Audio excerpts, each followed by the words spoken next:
Hello students, let's read the question. So the question is match the column 1 and column 2 and choose the correct option. यहाँ पे column 1 दिया है and column 2 दिया है, हमें match करके बताना है कि कौन सा ऑप्शन में करेक्ट मैच है.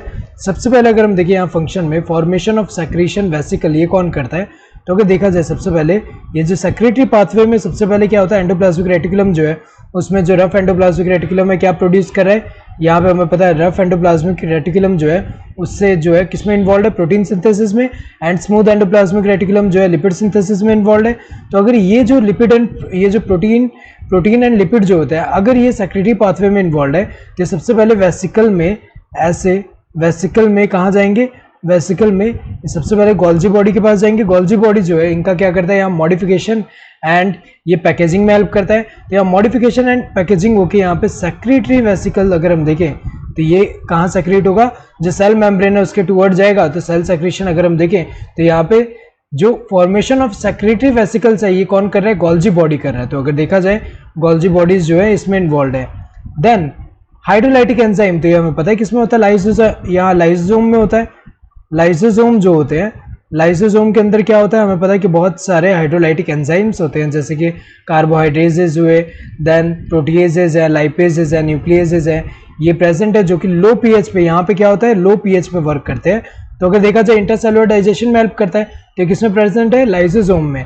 Next organelle with in organelle, तो ये हमें पता है कि कौन सा होता है ऑर्गेनल विद इन ऑर्गेनल जो होता है ये कौन सा है, 70S राइबोसोम जो है, 70S राइबोसोम जो होता है, राइबोसोम ये कहाँ प्रेजेंट होता है अगर देखा जाए तो ये हमें पता है राइबोसोम ऑर्गेनल है, लेकिन ये कुछ ऑर्गेनल के अंदर भी प्रेजेंट है. जैसे अगर हम देखें माइटोकॉन्ड्रिया हुआ, mitochondria and chloroplast, chloroplast in organelle में, जैसे माइटोकॉन्ड्रिया के अगर हम देखें मैट्रिक्स में हमें पता है कि जो डबल स्टैंडर्ड सर्कुलर डीएनए भी प्रेजेंट है, उसके साथ साथ राइबोसोम ये वाले भी प्रेजेंट है जो कि किसमें इन्वॉल्व है, ये एक तरह से प्रोटीन सिंथेसिस मशीनरी की तरह एक्ट करेगा.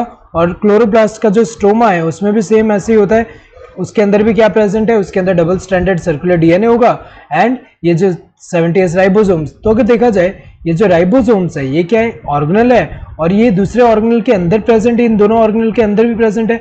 तो अगर देखा जाए इसीलिए हम क्या बोलते हैं organelle with in organelle, organelle के अंदर ऑर्गेनल जो है कौन सा, राइबोसोम्स, कौन सा 70S. सो ये इसका ये होगा. देन आरआरएनए सिंथेसिस कहाँ पे होता है हमें पता है, न्यूक्लियोलस.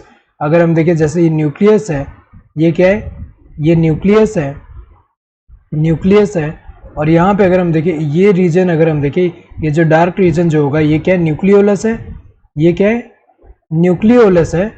और ये साइट ऑफ राइबोसोम सिंथेसिस कह सकते हैं, क्योंकि यहाँ पे क्या होता है आरआरएनए सिंथेसाइज होता है, और प्रोटीन जो होते हैं आरएनए में जो आरएनए स्ट्रक्चर में जो प्रेजेंट होते हैं वो यहाँ पे आके यहाँ पे क्या होगा, असेंबली होगा, जो यहाँ पे आरआरएनए का सिंथेसिस हो रहा है. तो आरआरएनए प्लस प्रोटीन मिलके क्या बना देंगे, राइबोसोम बना देंगे, और राइबोसोम वापस यहाँ न्यूक्लियस से बाहर चला जाएगा. सो आरआरएनए प्लस यहाँ पे क्या होंगे, प्रोटीन्स जो है वो क्या बनाएंगे, राइबोसोम. तो अगर देखा जाए होता कहाँ पे, आरएनए सिंथेसिस जो है न्यूक्लियोलस में हो रहा है. सो अगर देखा जाए मैथ्स के हिसाब से अगर हम देखें फर्स्ट का क्या होना चाहिए, बी होना चाहिए.